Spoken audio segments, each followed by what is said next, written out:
Everyone, तो आज हम लोग अपनी पॉलिटी की सीरीज़ को आगे बढ़ाते हुए जो हम लोगों ने लास्ट से वीडियो में किया था चैप्टर नंबर 22 पार्लियामेंट, उसी का पार्ट 2 है ये पार्लियामेंट वाले चैप्टर का। तो उसको कंटिन्यू करेंगे आज। ये चैप्टर काफ़ी बड़ा है तो टाइम ले रहा है थोड़ा सा कंप्लीट होने में, पर आई होप आप लोग एक एक चीज़ समझ के कर रहे हो, क्योंकि ये चैप्टर बहुत इंपॉर्टेंट है। मैंने आपको लास्ट वीडियो में भी बताया था 70% ऑफ द एग्जाम इसी चैप्टर से आता है, तो you have to be very careful और एक एक लाइन लक्ष्मीकांत से रीड करनी है, एक भी लाइन छोड़नी नहीं है। ठीक है, तो स्टार्ट करते हैं। तो मैंने आपको लास्ट वीडियो में क्या कराया था, थोड़ा सा रिवाइज कर लेते हैं उसको। पार्लियामेंट जो है पार्ट 5 आर्टिकल नंबर 79 122 79 से लेकर 122 तक जितने भी आर्टिकल्स हैं वो पार्लियामेंट रिलेटेड स्टफ, यानी कि उसका organisation, composition, duration of the houses and then officers, procedures, privileges, power and so on, इन सबसे डील करता है। Most important thing. देन है हमारा लेजिस्लेटिव ऑर्गन है, किसका? यूनियन गवर्नमेंट का। हमने देखा था यूनियन गवर्नमेंट के बिहाफ पे पार्लियामेंट है जो कानून बनाता है। अब आते हैं कि पार्लियामेंट के कितने इंपॉर्टेंट ऑर्गन है, तो 3 इंपॉर्टेंट ऑर्गन है। पहला है प्रेसिडेंट, दूसरे हैं काउंसिल ऑफ स्टेट और तीसरे हैं house of people. House of people को ही हम लोग लोकसभा कहते हैं, लोकसभा को ही फर्स्ट हाउस कहते हैं और इसी को हम लोग लोअर हाउस कहते हैं। Then comes to council of state, इसी को हम लोग राज्यसभा कहते हैं, इसी को हम लोग सेकेंड हाउस कहते हैं और इसी को हम लोग अपर हाउस कहते हैं। I know it is a bit confusing, पर जो है सो है, इसको याद करना पड़ेगा। देन प्रेसिडेंट जो है ना लोकसभा के मेंबर है ना राज्यसभा के मेंबर है, बट स्टिल वो बहुत इंपॉर्टेंट है पार्लियामेंट का ऑर्गन, क्योंकि जो भी बिल है वो तब तक एक्ट नहीं बनेगा जब तक हमारे प्रेसिडेंट उसको पास नहीं करेंगे। ठीक है, देन हमने दोनों हाउसेस का कंपोजिशन देखा था कि राज्यसभा में एग्जैक्टली कितने मेंबर्स होते हैं और किस तरीके से राज्यसभा के इलेक्शंस को कंडक्ट कराया जाता है। देन हम लोगों ने लास्ट वीडियो में देखा था कि लोकसभा में कितने मेंबर्स हैं, कंपोजिशन पूरा लोकसभा का, एग्जैक्टली लोकसभा के इलेक्शंस किस तरीके से होते हैं, ये पूरा हम लोगों ने समझा था। इसके बाद हम लोगों ने देखा था ड्यूरेशन ऑफ 2 हाउसेज। हमें पता है कि Rajya Sabha is a continuing chamber, whereas Lok Sabha क्या है, डिसॉल्व हो जाता है, हर 5 साल में नई सरकार बनती है, फिर वो अपनी लोकसभा बनाती है, इस तरीके से पूरा काम चलता है। ठीक है, then membership of the parliament. अगर पार्लियामेंट का आपको मेंबर बनना है तो क्या क्या क्वालिफिकेशंस है जिस पर आपको खरा उतरना पड़ेगा, वो हमने देखा था। ये सारे क्वालिफिकेशंस थे, बट ये तो है ही हमारे कॉन्स्टिट्यूशन में लिखे हुए। बट इसके अलावा पार्लियामेंट ने भी रिप्रेजेंटेशन ऑफ पीपल एक्ट 1950 में कुछ पॉइंट्स दिए हैं जिनको आपको मद्देनजर रखना पड़ेगा अगर आपको पार्लियामेंट का मेंबर बनना है तो। देन हमने देखा था कि ये कुछ पॉइंट्स है जिसके बेसिस पे आपको डिस्क्वालीफाई भी किया जा सकता है, और ये तो पॉइंट्स है ही, बट इसके अलावा पार्लियामेंट ने भी कुछ अपने पॉइंट्स दिए हैं जो कि रिप्रेजेंटेशन ऑफ पीपल एक्ट में लिखा हुआ है। ठीक है, ये कुछ पॉइंट्स थे।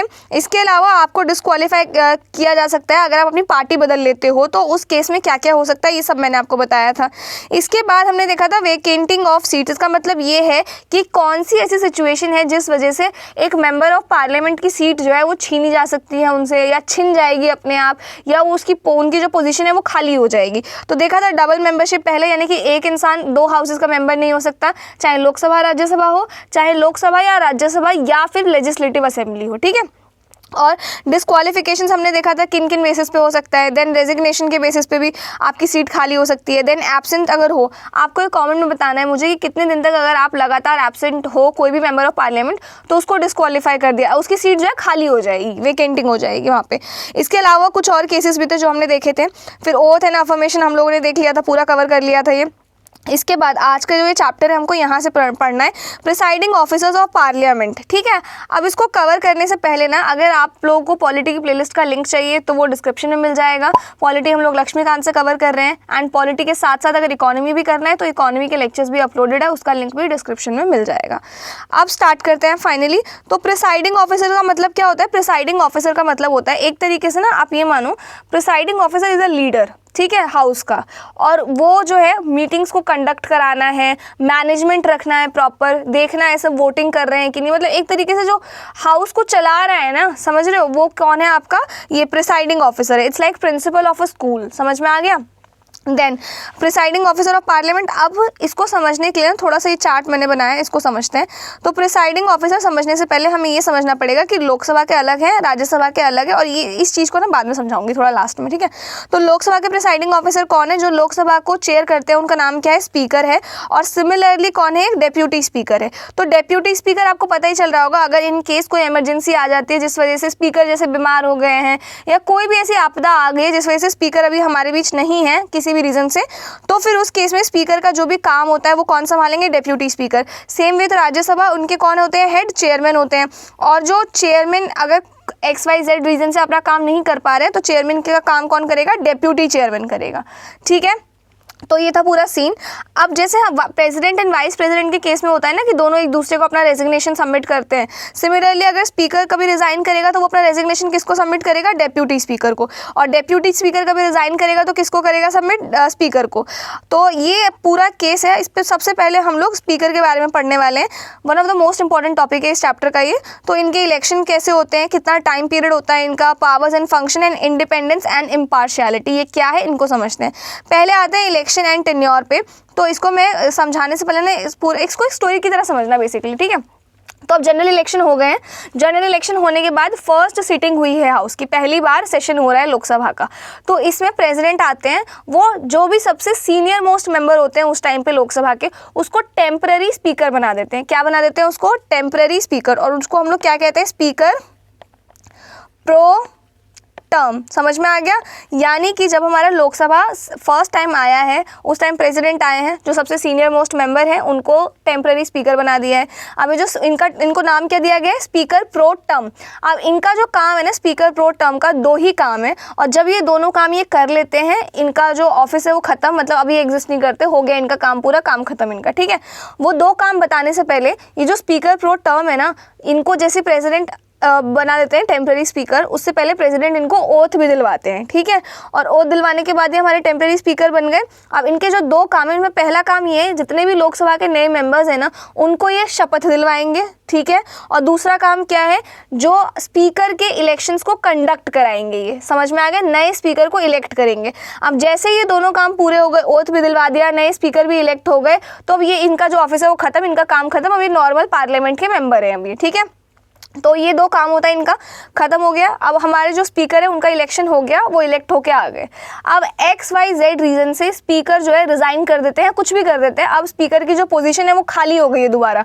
पर लोकसभा का टर्म पीरियड 5 साल है। अब 2.5 साल के बाद ही स्पीकर को कुछ हो गया, अब स्पीकर नहीं है, तो उस केस में क्या होगा, तो उस केस में इलेक्शंस कराए जाएंगे दोबारा। और तब इलेक्शन की डेट कौन डिसाइड करेगा, प्रेसिडेंट डिसाइड करेंगे। तो स्पीकर के इलेक्शन की डेट कौन डिसाइड करता है, प्रेसिडेंट डिसाइड करता है, ठीक है। तो the date of election of the speaker is fixed by the president. इसके बाद usually the speaker remains in office during the life of Lok Sabha. However, he has to vacate his office earlier in any of the following 3 cases. इसका मतलब क्या हुआ, जैसे लोकसभा का time period है उतने टाइम तक स्पीकर रहते ही हैं, बट यूजुअली कभी कोई ऐसी सिचुएशन आ जाती है जिस वजह से जो स्पीकर का ऑफिस है ना वो खाली हो जाता है, वो पोजीशन वेकेट हो जाती है। तो यही वो सिचुएशंस है। पहला क्या है, if he ceases to be member of Lok Sabha, यानी कि अगर उनको किसी भी XYZ रीजन से लोकसभा का मेंबर, मतलब वो डिस्क्वालीफाई हो गए, अब वो लोकसभा के मेंबर नहीं रहे हैं, ठीक है। दूसरा क्या है, if he resigns by writing to the deputy speaker. ये क्वेश्चन है, पूछा जा चुका है कि स्पीकर अपना रेजिग्नेशन किसको सबमिट करते हैं, तो इसलिए इसको याद रखना आप लोग। तो अगर वो रिजाइन कर देते हैं तो उनकी सीट खाली हो जाएगी। तीसरा क्या है, if he is removed by a resolution passed by majority of all the then members of the Lok Sabha, that is an effective majority. यानी कि अगर उनके खिलाफ, स्पीकर के खिलाफ कोई रिजोल्यूशन पास हो जाता है हाउस में, और वो रिजोल्यूशन कितने मेंबर से पास होना चाहिए, कैसे, इफेक्टिव मेजॉरिटी से पास होना चाहिए। Such a resolution can be moved only after giving 14 days advance notice. उस रिजोल्यूशन को पास करने से पहले हाउस में स्पीकर को आपको 14 दिन का नोटिस देना पड़ेगा एडवांस में। समझ में आ गया। अब ये इफेक्टिव मेजॉरिटी क्या है, अगर आप लोगों को नहीं है पता, तो जब मैंने प्राइम मिनिस्टर वाला चैप्टर आप लोगों को समझाया था, उसके स्टार्टिंग में मैंने आपको टाइप्स ऑफ मेजॉरिटी एक्सप्लेन कर दिया था अच्छे से, और वो टाइम स्टैम्प आपको मिल जाएगा चैप्टर 19 में, वहाँ से आप लोग देख लेना, ठीक है। सारे मेजॉरिटी समझ लेना वहाँ से।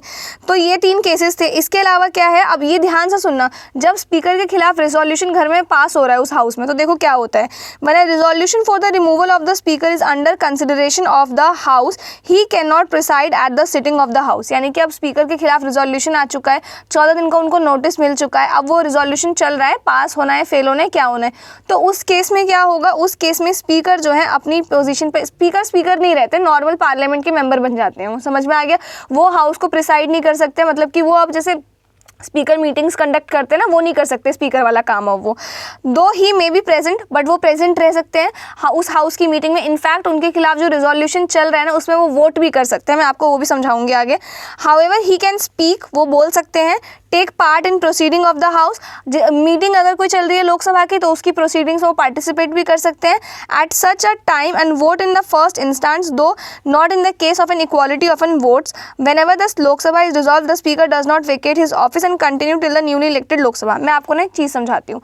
यूजुअली जब स्पीकर अपनी पोजीशन पे होते हैं ना तो स्पीकर वोट नहीं करते हैं, ठीक है। वो तभी वोट करते हैं जब टाई हो जाते हैं किसी चीज़ को लेके। मान लो किसी चीज़ को लेके 50-50 वोट हो गए हैं, तो इस केस में स्पीकर वोट करेंगे, अदरवाइज स्पीकर वोट नहीं करेंगे, ठीक है। लेकिन जब उनके खिलाफ रिजोल्यूशन पास हो रहा है ना घर में, तब वो वोट कर सकते हैं, फर्स्ट इंस्टेंस में ही वो वोट दे सकते हैं, तब ऐसा कुछ टेंशन नहीं है, ठीक है। तो ये था पूरा। अब जब लोकसभा डिसॉल्व हो जाती है, उस केस में क्या होता है, उस केस में भी स्पीकर अपनी पोजीशन से नहीं हटते हैं। कब तक नहीं हटते? जब तक न्यूली इलेक्टेड लोकसभा ना आ जाए। समझ में आ गया? जैसे कि लोकसभा तो डिसॉल्व हो गई 31 जनवरी को ही, ठीक है, लेकिन क्योंकि अभी न्यूली इलेक्टेड लोकसभा नहीं आई है, तो मान लो तब तक स्पीकर है और 5 फरवरी को न्यूली इलेक्टेड लोकसभा आई है, तो स्पीकर 4 फरवरी तक क्या कहेंगे, स्पीकर कहलाएंगे। 5 फरवरी जैसी फर्स्ट सिटिंग हुई न्यू लोकसभा की, तब से वो स्पीकर नहीं है, पर जब तक फर्स्ट सिटिंग नहीं होती है न्यू लोकसभा की, तब तक वो स्पीकर रहते ही हैं, चाहे लोकसभा डिसॉल्व क्यों ना हो जाए। समझ में आ गया? यही बात यहाँ लिखी हुई थी। अब अगर आपको एक बात याद हो, मैंने आपको बताया था कि काउंसिल ऑफ मिनिस्टर्स वाले चैप्टर में लोकसभा डिसॉल्व भी हो जाती है, तब तक उसके बावजूद भी काउंसिल ऑफ मिनिस्टर्स रहते हैं प्रेसिडेंट को एड एंड एडवाइस देने के लिए। कब तक? जब तक new council of ministers form ना हो जाए, जब तक न्यू लोकसभा फॉर्म ना हो जाए बेसिकली, ठीक है। तो वही केस यहाँ भी है, तब तक स्पीकर रहता है जब तक फर्स्ट सिटिंग ना हो जाए लोकसभा की। जैसे जिस दिन फर्स्ट सिटिंग है उससे एक दिन पहले अब वो स्पीकर नहीं रहे हैं। आई होप ये चीज़ें थोड़ी आपको समझ में आ गई हो। इसके बाद है रोल, पावर एंड फंक्शंस। अब स्पीकर के क्या क्या फंक्शंस हैं, क्या क्या रोल है, किस तरीके से काम वो करते हैं, तो ये आपको पता होना चाहिए।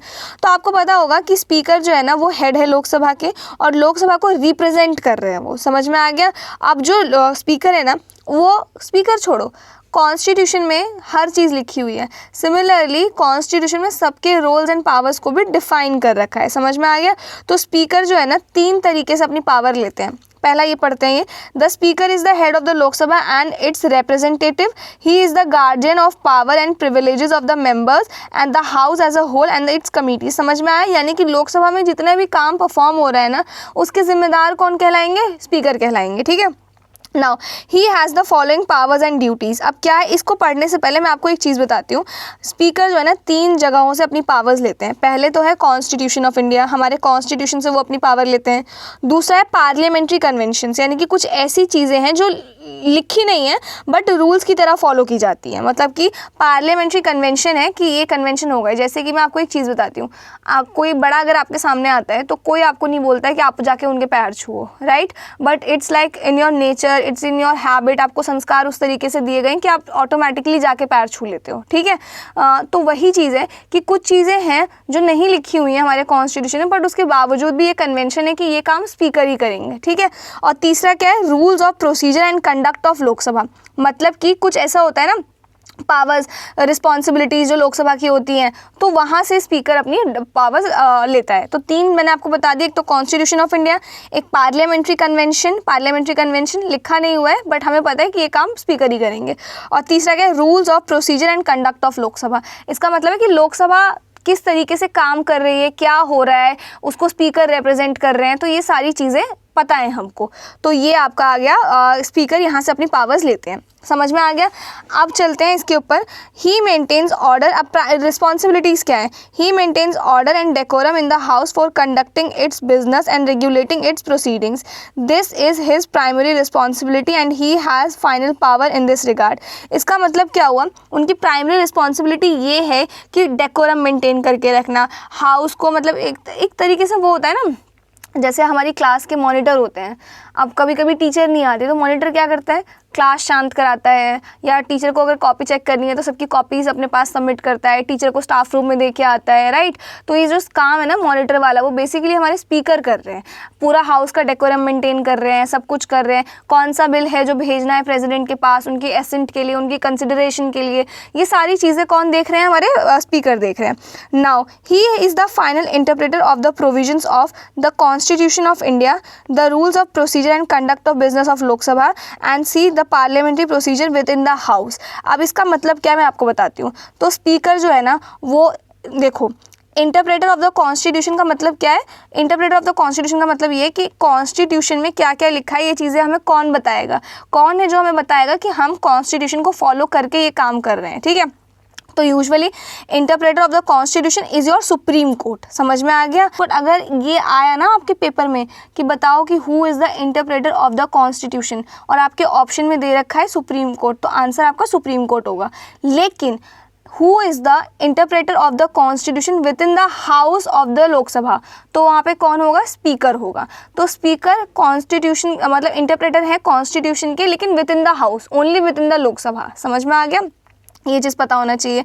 और इसके अलावा कॉन्स्टिट्यूशन के हैं conduct of business of Lok Sabha, कि ये हरकतें आपकी टॉलरेट नहीं होगी लोकसभा में, ठीक है। आप धीरे नहीं बोल सकते, आप तेज़ नहीं बोल सकते, आप इस तरफ नहीं बैठ सकते, आप इस तरफ नहीं बैठ सकते, ये चीज़ें आपको कौन बताएगा? स्पीकर बताएगा। और पार्लियामेंट्री कन्वेंशंस जो हैं कि पार्लियामेंट में ये फॉलो होता है, ये इस तरीके से काम होता है, ये सारी चीज़ें, ठीक है। Then he adjourns the house और suspends the meeting in the absence of a quorum। quorum क्या होता है? quorum का मतलब होता है 10% ऑफ द टोटल स्ट्रेंथ। समझ में आ गया, मतलब कि जिस हाउस की हमको मीटिंग करानी है ना, उसमें एटलीस्ट 10% लोग प्रेजेंट होने चाहिए, दैट इज़ योर कोरम। अब मुझे लोकसभा की मीटिंग करानी है तो 10% पीपल मुझे चाहिए to conduct the meeting, that is your quorum. तो वो क्या करते हैं? एडजॉर्न करते हैं, हाउस को सस्पेंड करते हैं, मतलब कि मीटिंग को स्टार्ट करते हैं, मीटिंग को ख़त्म करते हैं कोरम की एब्सेंट में। अगर कोरम नहीं है, 10% लोग नहीं है, उस केस में the quorum to constitute a meeting of the house is 1/10 of the total strength of the house, बता दिया मैंने आपको। Then he does not vote in the first instance, मैंने आपको बताया कि स्पीकर जो है ना, फर्स्ट टाइम जब भी वोटिंग हो रहा है तो स्पीकर वोट नहीं करते, but he can exercise a casting vote in case of a tie, यानी कि अगर टाई हो गया है, ठीक है, तब वो कर सकते हैं। उसके बाद in other words only when the house is divided equally on any question the speaker is entitled to vote, such vote is called casting vote. और ये कास्टिंग वोट आप लोग अभी थाउजेंड्स ऑफ टाइम इस लेक्चर में सुनने वाले। तो कास्टिंग वोट क्या है? जब इक्वल वाली सिचुएशन आ जाती है किसी भी चीज़ को लेके, उस केस में टाई को तोड़ने के लिए स्पीकर वोट करते हैं, that is your casting vote. And its purpose is to resolve deadlock. तो जो डेडलॉक अकर हो गया, जैसे 200 का वोट है आपका अकर हो गया, इस केस में अब हाँ में डिसीजन जाना चाहिए कि ना में जाना चाहिए, तो इस चीज़ को तोड़ने के लिए हमारे स्पीकर जो है वोट कर देते हैं। He presides over a joint sitting of the 2 houses of parliament. ये क्वेश्चन आपका पूछा जा चुका है, मैं PYQ जब कराऊंगी तब मैं आपको एक क्वेश्चन दिखाऊंगी। क्या है इस क्वेश्चन का मतलब? कि जब भी जॉइंट सिटिंग होती है ना लोकसभा और राज्यसभा की, देखो एक चीज़ बताओ, जब लोकसभा की मीटिंग हो रही है तब तो मुझे पता है कि मॉनिटर कौन है मॉनिटर? हमारे लोकसभा के स्पीकर हैं। लेकिन अगर लोकसभा, अब मान लो सेक्शन A और सेक्शन B को एक साथ बिठा दिया जाए किसी हॉल में, अब उस केस में कौन है जो मॉनिटर कहलाएगा? किसको टीचर ने बोला कि आप फाइनल मॉनिटर हो? सेक्शन A के मॉनिटर को कि सेक्शन B के मॉनिटर को? तो वही केस है, अगर लोकसभा और राज्यसभा की मीटिंग हो रही है दोनों के साथ में, तो कौन है जो उस मीटिंग को चेयर करेगा, उस मीटिंग को स्टार्ट करेगा? एक तरीके से लोकसभा के स्पीकर करेंगे या राज्यसभा के चेयरमैन करेंगे? तो लोकसभा के स्पीकर करेंगे, इज योर आंसर, ठीक है। तो कौन है जॉइंट सिटिंग में कौन प्रिसाइड करता है? Speaker of the Lok Sabha. Such a sitting is summoned by the president. अब देखो समन्ड का मतलब अभी नहीं पता होगा, तो मान लो स्टार्ट करना, ठीक है। ये मीटिंग स्टार्ट कौन करते हैं इस केस में? जॉइंट सिटिंग को प्रेसिडेंट स्टार्ट करते हैं। To settle a deadlock between the 2 houses on a bill. अगर कोई ऐसी सिचुएशन आ गई है किसी बिल को लेके जो दोनों हाउसेस की सहमति नहीं हो रही है, फिर दोनों हाउसेस ने जॉइंट सिटिंग बिठाई है उस चीज़ को डिस्कस करने के लिए, तो फिर उस केस में प्रेसिडेंट है जो इस मीटिंग को स्टार्ट करेंगे, लेकिन प्रिसाइड कौन करता है? लोकसभा का स्पीकर करता है। अब ये जो चीज़ है ना, ये थोड़ी कंफ्यूजिंग हो सकती है आपके लिए, बट डोंट वरी, अभी मैं आगे आपको बताऊंगी। सेशंस ऑफ पार्लियामेंट इसी चैप्टर का टॉपिक है, उधर मैं आपको ये पॉइंट दोबारा याद दिलाऊंगी, ठीक है। इसके बाद है he allow a secret sitting of the house at the request of the leader. अच्छा, अगर लीडर रिक्वेस्ट कर दे लोकसभा के स्पीकर से कि हमें एक सीक्रेट मीटिंग बिठानी है, सीक्रेट सिटिंग है, तो वो लोकसभा के स्पीकर की परमिशन से हो सकता है। अच्छा, लीडर कौन है इस केस में? हमारे prime minister. You know very well, Lok Sabha के मेजॉरिटी पार्टी के जो भी लीडर होते हैं वो हमारे प्राइम मिनिस्टर बनते हैं, तो यहाँ उन्हीं की बात हो रही है। तो अगर वो रिक्वेस्ट कर दे कि हमें एक सीक्रेट मीटिंग बिठानी है, तो वो स्पीकर ही अलाउ करते हैं। और उस टाइम में कोई, अगर सीक्रेट मीटिंग चल रही है तो कोई स्ट्रेंजर प्रेजेंट नहीं रह सकता चेंबर में, लॉबी में, गैलरीज में, एक्सेप्ट जिनको स्पीकर की परमिशन होता है उसको सिर्फ, ठीक है। Next, he decides whether a bill is a money bill और नॉट। हाँ, जो बिल इंट्रोड्यूस हो रहा है वो बिल मनी बिल है कि नहीं है, ये कौन डिसाइड करता है? आपका स्पीकर डिसाइड करता है, और उनका डिसीजन ही फाइनल है। ये चीज़ आपका क्वेश्चन एग्जाम में कई बार पूछा जा चुका है, ठीक है। On this final, when the money bill is transmitted to Rajya Sabha for recommendation and presented to the president for assent, the speaker endorses on the bill his certificate that is a money bill. मतलब कहने का मतलब यही है कि speaker का verdict is final. Speaker को देखने, मतलब स्पीकर ही है जो बताता है कि मनी बिल है कि नहीं है, ठीक है। Now, he decides the question of disqualification of a member of Lok Sabha arising on the grounds of defection under the provision of 10th schedule। यानी कि अगर किसी को डिफेक्शन के आरोप में डिस्क्वालीफाई किया जा रहा है लोकसभा में, तो वो भी डिसीजन जो है स्पीकर का ही फाइनल होता है इसमें। लेकिन 1992 में सुप्रीम कोर्ट ने ये बोला कि ये जो स्पीकर बता रहे हैं ना कि इसको, इस बंदे ने डिफेक्शन, दल बदलने की कोशिश की, इसको हम डिस्क्वालीफाई कर रहे हैं, ये जो डिसीजन है स्पीकर का, इसको कोर्ट में रिव्यू किया जा सकता है। मान लो स्पीकर ने मुझे हटा दिया कि मैं डिफेक्शन कर रही थी, बट मैं अगर केस कर दूं कि नहीं मैं ऐसा कुछ भी नहीं कर रही थी, तो फिर जो स्पीकर ने जो वर्डिक्ट दिया है ना, वो सुप्रीम कोर्ट में चैलेंज हो सकता है। ठीक है। Now, he act as the ex officio chairman of the Indian parliamentary group, which is link between Parliament of India and the various parliaments of the world. He also act as the ex officio chairman of the conference of presiding officers of legislative bodies in the country। समझ में आ गया? तो एक तरीके से ना ये एक्स ऑफिशियो का मतलब क्या है? बाय वर्च्यू ऑटोमेटिकली चेयरमैन बन जाता है इंडियन पार्लियामेंट्री ग्रुप के, जो कि एक लिंक की तरह काम करता है between parliament of India and various parliaments of the world. Basically he represents the parliament of India, ठीक है, अराउंड द वर्ल्ड। इसके बाद he also act as the ex officio chairman of the conference of presiding officers of legislative bodies in the country. That's it. Next, he appoints the chairman of all parliamentary committees. अब parliament के अंदर लोकसभा है, राज्यसभा है। अब इस लोकसभा में भी कई सारे मल्टीपल ग्रुप्स बनते हैं, तो उन ग्रुप्स के भी चेयरमैन कौन होंगे, ये कौन डिसाइड करते हैं? हमारे स्पीकर डिसाइड करते हैं। एंड सुपरवाइजेस देयर फंक्शनिंग, वो क्या क्या काम कर रहे हैं, किस तरीके से कर रहे हैं, वो सारा मॉनिटर करते हैं वो। He himself is the chairman of the business advisory committee. You should know this, आ सकता है ये आपसे एग्जाम में पूछा जा सकता है। The rules committee and the general purpose committee. ये 10 के 10 पॉइंट घोल के पी लेना, बहुत इंपॉर्टेंट है ये, क्योंकि ये आपसे एग्जाम में मतलब कई बार पूछा गया है, कोई भी पेपर उठा के देख लो आप लोग। ठीक है। इसके बाद है नेक्स्ट हमारे पास इंडिपेंडेंस एंड इम्पार्शियलिटी, इसको कवर करते हैं। अब ना जो हमारे स्पीकर की पोजीशन होती है ना, अभी तक तो आपको पता चल ही गया होगा कितनी ज़्यादा इंपॉर्टेंट पोजीशन है, तो इसी वजह से उनकी जो ये पोजीशन है वो इंडिपेंडेंट रहे, इम्पार्शियल रहे। ये इंश्योर करने के लिए हमारे कॉन्स्टिट्यूशन ने उनको कुछ पावर्स, कुछ फंक्शंस, कुछ ऐसी चीज़ें दी हैं जिससे उनका जो ऑफिस है ना वो इंडिपेंडेंट बना रहे। ठीक है। और इन्हीं टर्म्स, इन्हीं चीज़ों को क्या कहा जाता है? सिन ए क्वा नन। इस वर्ड का मतलब ये होता है नेसेसरी कंडीशन। समझ में आ गया? नेसेसरी कंडीशन का मतलब ये कुछ चीज़ें हैं जो स्पीकर को हमें प्रोवाइड करनी है। समझ में आया? पहला क्या है? एक second. As the office of the speaker is vested with a great prestige, position and authority, independence and impartiality becomes sine qua non. मतलब कि ये हुआ इस चीज़ का कि नेसेसरी बन जाते हैं ये चीज़ें। पहला क्या है? He is provided with the security of tenure. उनको पूरा वो दिया जाता है सिक्योरिटी, टेन्योर पूरा उनको हटाया नहीं जा सकता है। इनको हटाने के लिए रिजोल्यूशन पास करना होता है और वो रिजोल्यूशन स्पेशल इफेक्टिव मेजॉरिटी से पास होना चाहिए। और इस रिजोल्यूशन को कंसीडर और डिस्कस करने के लिए ना एटलीस्ट 50 लोगों का सपोर्ट चाहिए हमको। समझ में आया? तो क्या बोला मैंने? He can be removed only by resolution pass by Lok Sabha by an effective majority, that is a majority of all the then members of Lok Sabha of the house and not by an ordinary majority, that is majority of members present and voting। समझ में आ गया?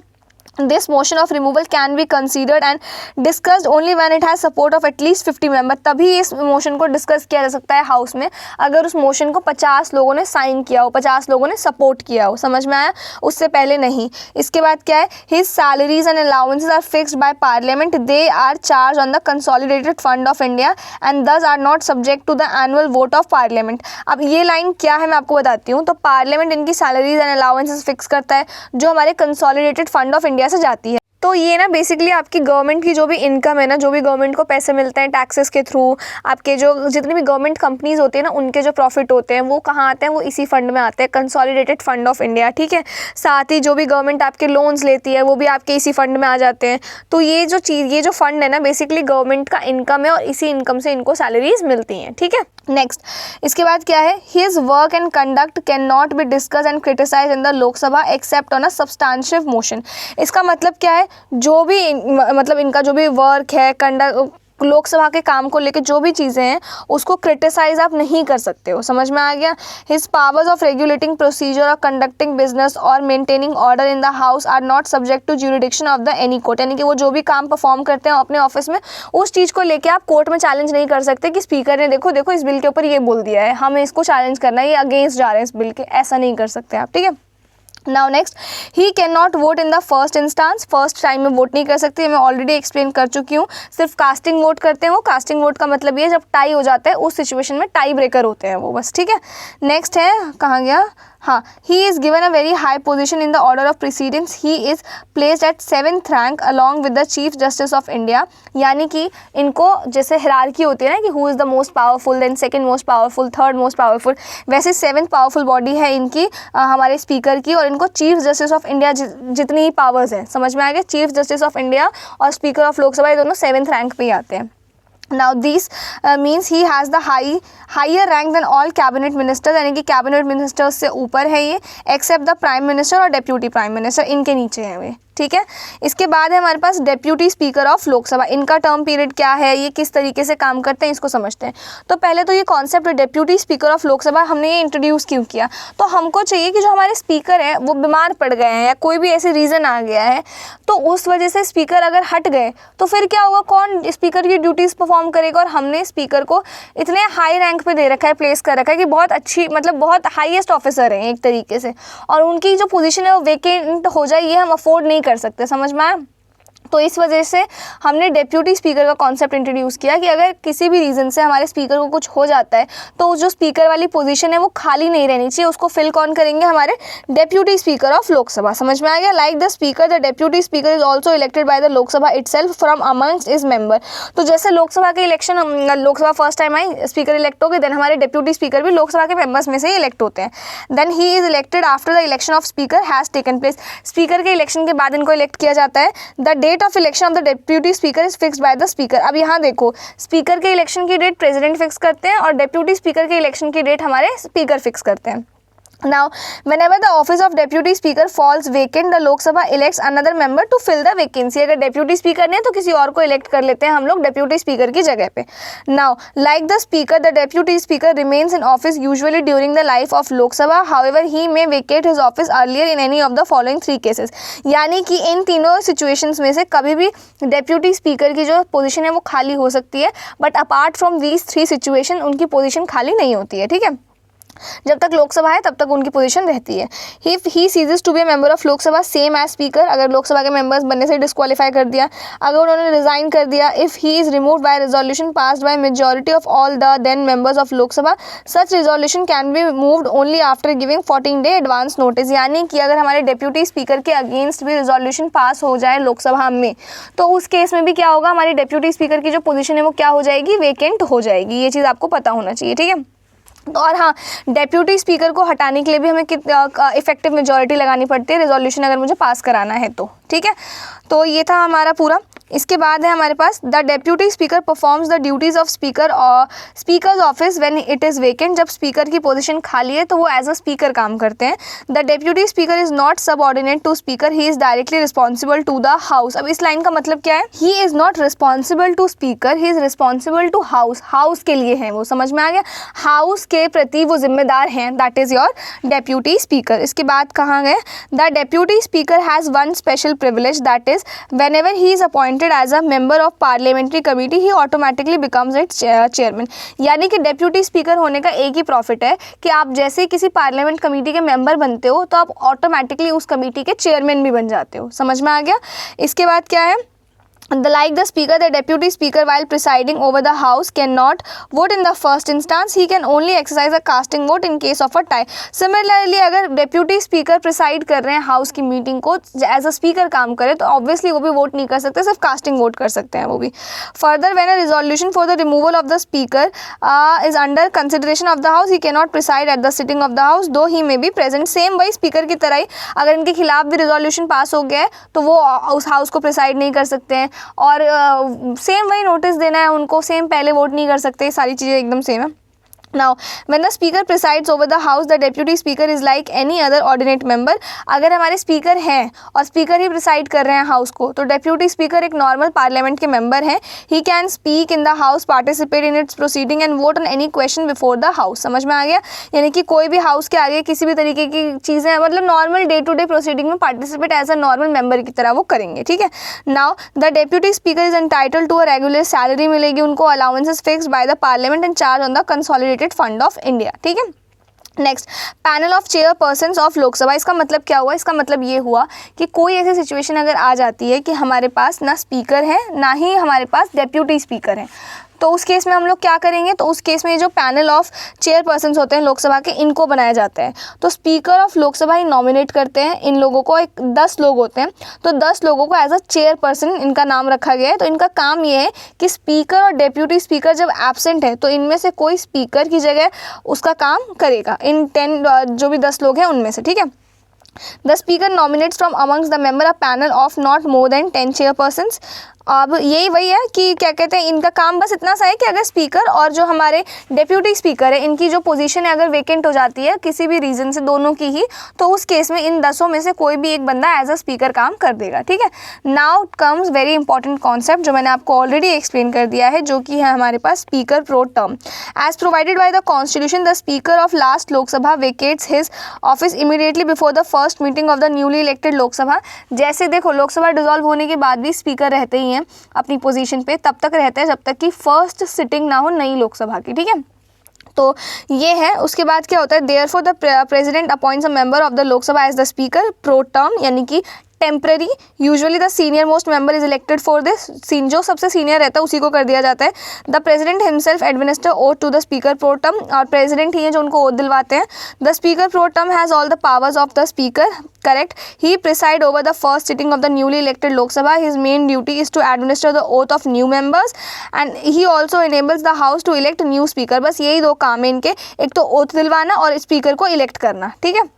Now, when the new speaker is elected by the House, the office of the speaker pro term ceases to exist. Hence, this office is temporary office existing for few days. ठीक है, जब तक इनके दोनों काम परफॉर्म नहीं हुए ना, बस तब तक ये ऑफिस है। जैसे ही ये दोनों काम परफॉर्म हो गए वैसे ही इनका जो काम ऑफिस है वो छीन लिया जाएगा, खत्म, ठीक है।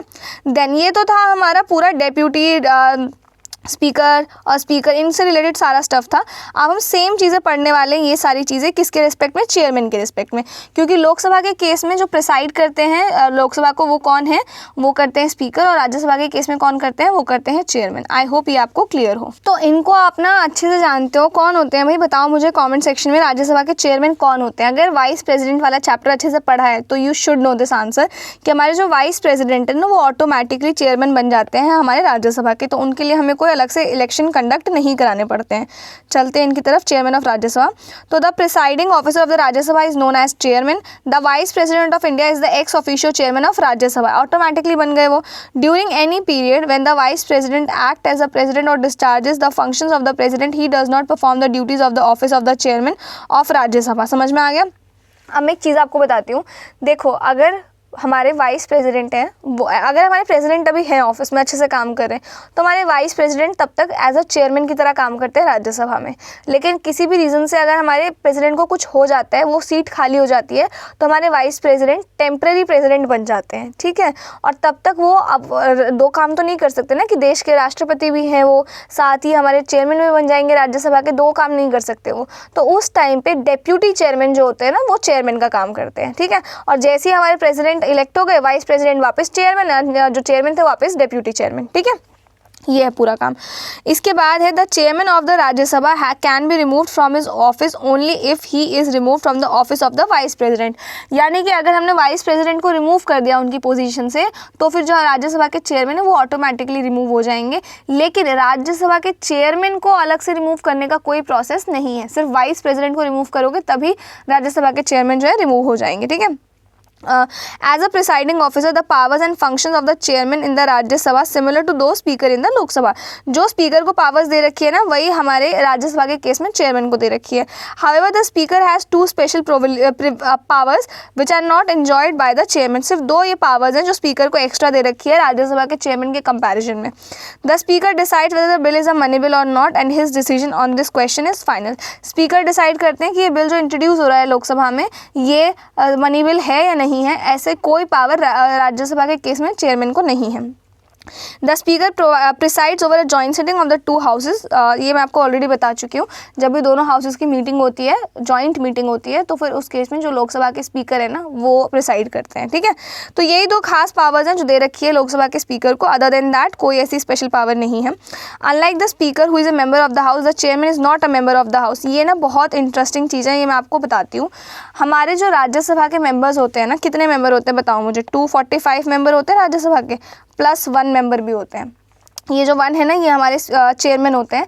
तो ये इसमें से कोई चेयरमैन नहीं होता, चेयरमैन हमारे वाइस प्रेसिडेंट होते हैं, इसी वजह से ये +1 हो गया। ठीक है, तो ये चीज़ ध्यान रखना आपको कि जो हमारे चेयरमैन होते हैं राज्यसभा के, वो राज्यसभा के मेंबर नहीं होते हैं। ठीक है, but like the speaker the chairman also can not vote in the first instant. बाकी चीज़ें सेम है वही, वो भी फर्स्ट टाइम में वोट नहीं कर सकते। He too can cast a vote in case of equality of votes, यानी कि ये भी सिर्फ कास्टिंग वोट ही करते हैं।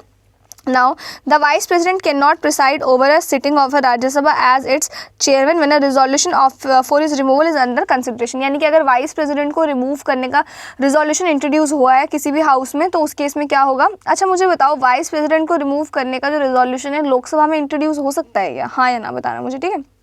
नेक्स्ट, तो जो वाइस प्रेसिडेंट है ना, ये उस केस में एज अ चेयरमैन की ड्यूटी परफॉर्म नहीं करेंगे जब उनके खिलाफ रिजोल्यूशन पास हो रहा है, चल रहा है रिमूवल का। Then however he can be present and speak in the house and take part in its proceedings without voting even at such a time while the speaker can vote in the first instance when a resolution for his removal under consideration of the Lok Sabha. तो ये एक exception है, जब speaker के खिलाफ resolution process पास होता है ना, तो स्पीकर वोट करता है उसमें, ठीक है, अपने रिजोल्यूशन में, बट वाइस प्रेसिडेंट नहीं कर सकते हैं। ठीक है, बस ये चीज़ ध्यान रखना। एंड बाकी सारी चीज़ें सेम है कि इनकी salary and allowances parliament decide करती है, कंसोलिडेटेड फंड ऑफ इंडिया से आती है, एंड बस ये सारी चीज़ें हैं। तो अब ये चलते हैं डेप्यूटी चेयरमैन ऑफ राज्यसभा की तरफ। The deputy chairman is elected by Rajya Sabha itself from amongst its member. अपने मेंबर्स में से डेप्यूटी चेयरमैन को चुना जाता है। Whenever the office of the deputy chairman falls vacant the Rajya Sabha elects another member to fill the vacancy. ठीक है, next, the deputy chairman vacate his office in any of the following 3 cases. इन्हीं 3 cases में जो deputy chairman वाली position है वो खाली हो सकती है। If he ceases to be member of Rajya Sabha, अगर वो राज्यसभा के मेंबर ना रहे तो। If he resigns by writing to the chairman, अगर वो क्या कहते हैं अपनी रेजिग्नेशन चेयरमैन को सबमिट कर दे तो। Now, if he is removed by a resolution passed by majority of all the then members of the Rajya Sabha, such a resolution can be removed only after given 14 days advance notice। I hope ये आपको clear हो कि resolution अगर उनके खिलाफ चल रहा है तो बस उस केस में भी नहीं रह सकते। The deputy chairman performs the duties of chairman's office when it is vacant or when the vice president act as the president or discharge the functions of the president। ठीक है, मतलब क्या हुआ इसके कहने का, जब चेयरमैन की पोजीशन खाली है तब deputy chairman as a chairman काम करेंगे, या फिर अगर हमारे जो वाइस प्रेसिडेंट है ना, जो चेयरमैन की तरह काम कर रहे थे, अब वो प्रेसिडेंट की तरह काम कर रहे हैं, तो उस केस में भी। ठीक है, now he also act as the chairman when the latter is absent from sitting of the house. यानी कि अगर हमारे जो चेयरमैन है अगर वो एब्सेंट है तो deputy chairman as a chairman की तरह काम कर सकते हैं। In both the cases he has all the powers of chairman. ये ऑब्वियस सी बात है, जहाँ deputy chairman as a chairman जब काम करे तो उनके पास वो सारी पावर्स होंगी जो एज अ चेयरमैन को मिलती है। It should be emphasized here that the deputy chairman is not a subordinate to the chairman। ये क्लियर है, हाँ, चेयरमैन को रिस्पॉन्सिबल नहीं है, हाउस को रिस्पॉन्सिबल है। He is directly responsible to the house। ठीक है, हाउस के प्रति जवाबदेह है वो, चेयरमैन के प्रति जवाबदेह नहीं है। Like the chairman, the deputy chairman while presiding over the house cannot vote in the first instance, is only vote as a casting vote in case of a tie। वो भी पहली बार में वोट नहीं कर सकते, सिर्फ टाई होता है तभी वोट कर सकते हैं। Further, when a resolution for the removal of the deputy chairman is under consideration of the house, he cannot preside over a sitting of the house, though he may be present। Same, ठीक है। When the chairman preside over the house, the deputy chairman is like any other ordinary member। जब chairman है घर में, उस house में, तो उस केस में deputy chairman as a member रहेगा, बस कोई स्पेशल मेंबर की तरह ट्रीट नहीं होगा, नॉर्मल मेंबर है। He can speak in the house, participate कर सकता है, वोट कर सकता है any question before the house. Like the chairman, the deputy chairman is also entitled to a regular salary and allowances. They are fixed by the parliament and are charged on the consolidated fund of India। ठीक है, I hope आपको ये चीज़ें clear हो। इसके बाद हमारे पास panel of vice chairperson. जैसे यहाँ पे था ना हमारा पैनल, कहाँ गया, ये रहा, panel of chairperson of Lok Sabha. Similarly यहाँ भी वही होता है, 10 चेयरमैन इलेक्ट कर देते हैं, 10 नॉमिनेट कर देते हैं 10 लोगों को। ये जब हमारे चेयरमैन और जब डेप्यूटी चेयरमैन एब्सेंट है तो इनमें से कोई भी एज अ चेयरमैन की ड्यूटी निभा लेता है। Under the rules of the Rajya Sabha, the chairman nominates from amongst the members of panel of vice chairperson. Any one of them can preside over the house in the absence of the chairman और the deputy chairman. ठीक है, now leaders in parliament. तो अब बात करते हैं कितने leader हैं, किस तरीके के लीडर हैं, ये सारी चीज़ें। तो स्टार्ट करते हैं। पहले कौन है? Leader of the house. Under the rules of Lok Sabha the leader of the house means the prime minister. जो मैंने आपको अभी थोड़ी देर पहले भी जो मैंने आपको बताया था कि लीडर रिक्वेस्ट कर सकते हैं लोकसभा के स्पीकर से, तो लीडर मीन्स प्राइम मिनिस्टर। तो जो मेजॉरिटी पार्टी के लीडर होते हैं ना, उन्हीं को लोकसभा का लीडर कंसिडर किया जाता है। If he is a member of Lok Sabha और a minister who is a member of Lok Sabha and is nominated by the prime minister to function as the leader of the house. ठीक है, या तो वो देखो, अगर प्राइम मिनिस्टर जो है वो लोकसभा से हैं तो उस केस में लीडर कौन है? हमारे प्राइम मिनिस्टर है। या फिर प्राइम मिनिस्टर ने अगर किसी को बोल दिया है कि ये as a leader function perform करेगा तो वो as a leader function perform करेगा। There is also a leader of the house in Rajya Sabha. He is minister and a member of the Rajya Sabha and is nominated by the prime minister to function as such. यानी कि लोकसभा के prime minister ही हैं जो कि राज्यसभा के leader को nominate करते हैं, बताते हैं कि ये है राज्यसभा का लीडर। ठीक है, Next, the leader of the house in either house is an important functionary and exercise direct influence on the conduct of business. He can also nominate a deputy leader of the house. समझ में आ गया? तो leader जो है बहुत important position है और लीडर ही एक डेप्यूटी लीडर भी नॉमिनेट कर सकता है। The same functionary in USA is known as majority leader. ठीक है, इसी सेम चीज़ को क्या कहा जाता है यूएसए में? Majority leader. और उसके बाद leader of opposition in each house of the parliament there is leader of opposition. दोनों ही हाउसेस में रहता है leader of opposition. The leader of largest opposition party having not less than 1/10 seats of the total strength of the house is recognized as the leader of the opposition in that house. I hope ये आपको clear है कि जो largest opposition party होगी ना, जिसके पास कम से कम 1/10 seat होनी चाहिए total strength of the house की, जितनी हाउस की टोटल स्ट्रेंथ है उसकी 1/10 सीट उनके पास होनी चाहिए, उनको हम लोग क्या कंसीडर करते हैं? Leader of opposition. और ये दोनों ही हाउस में प्रेजेंट रहते हैं। इसके बाद एक इंपॉर्टेंट चीज़ है विप। अब विप है क्या, मैं आपको बताती हूँ एक चीज़। कई बार ना इसको ना अगर मैं मॉनिटर के एग्जाम्पल से आपको समझाऊँ वो ज़्यादा बेस्ट रहेगा। तो कई बार लोकसभा और राज्यसभा में क्या हुआ, स्पीकर भी है, इसके बाद हम लोग एक छोटे छोटे ग्रुप्स भी हम डिवाइड कर देते हैं, पार्लियामेंट्री कमीटीज़, फिर उसके चेयरमैन भी होते हैं उन कमीटीज़ के जो फंक्शंस परफॉर्म कराने के लिए जिम्मेदार होते हैं। जैसे एक ग्रुप बना दिया 12-13 लोगों का और उसके चेयरमैन तो बन गए। अब वो 12-13 जो लोग हैं ना, वो भी आपस में काम नहीं करना चाह रहे होते हैं और 12-13 का ग्रुप नहीं बनता, यूजुअली बड़े ज़्यादा लोगों का ग्रुप बनता है। तो इस केस में ना हर पार्टी, हर ग्रुप क्या करते हैं? एक विप नॉमिनेट कर देता है। एक ही नहीं, मतलब 2-3 भी हो सकते हैं। विप का काम क्या होता है कि भाई देखो, तुम्हारा काम है इन लोगों को याद दिलाना है कि कल इनको वोट करना है। ठीक है, उसको हम लोग क्या बोलेंगे? विप। विप एक तरीके से मैं आपको बताऊँ ना, सही एकदम बताऊँ तो जैसे वो नहीं होते क्लास के चमचे जो मैम के होते हैं, मैम बोल देते देखते रहना ये लोग काम कर ले, देखना ये लोग चीटिंग ना करे एग्जाम में, मैम ये चीटिंग कर रहे थे जो बताते हैं, दैट इज़ योर विप। ठीक है, तो विप का काम होता है कि जो चेयरमैन की बात होती है ना कि इसको बोलना ये कल आके वोट कर दे, इस बंदे को बोलना ये कल बिल पढ़ ले, एक बार याद दिलाने का काम बेसिकली मेंबर्स को, जो भी चेयरमैन ने बोला हो उनको क्या कहते हैं? विप कहते हैं। The office of whip is neither mentioned in the Constitution of India nor in the rules of the House in a parliamentary state। ना ही दोनों हाउसेस में से किसी हाउस के उसमें रूल्स में लिखा गया है, ना हमारे कॉन्स्टिट्यूशन में लिखा गया है इसके बारे में। ये जस्ट एक पार्लियामेंट्री कन्वेंशन है। It is based on the convention of parliamentary government. ये सिर्फ अपने कन्वीनियंस के लिए बना दिया गया है। Every political party whether ruling और opposition has its own whip in the parliament. He is appointed by the political party to serve as a assistant floor leader. ये वर्ड याद रखना, ठीक है।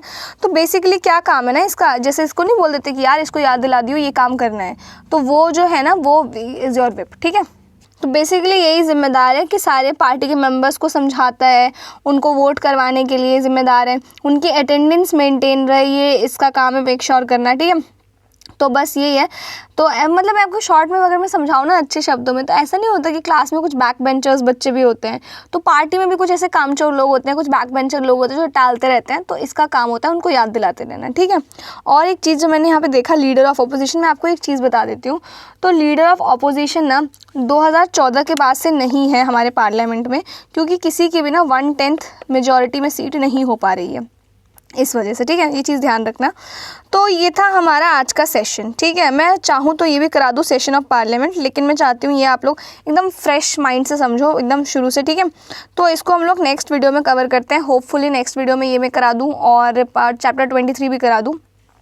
आई होप आपको आज का ये सेशन अच्छा लगा हो, समझ में आया हो।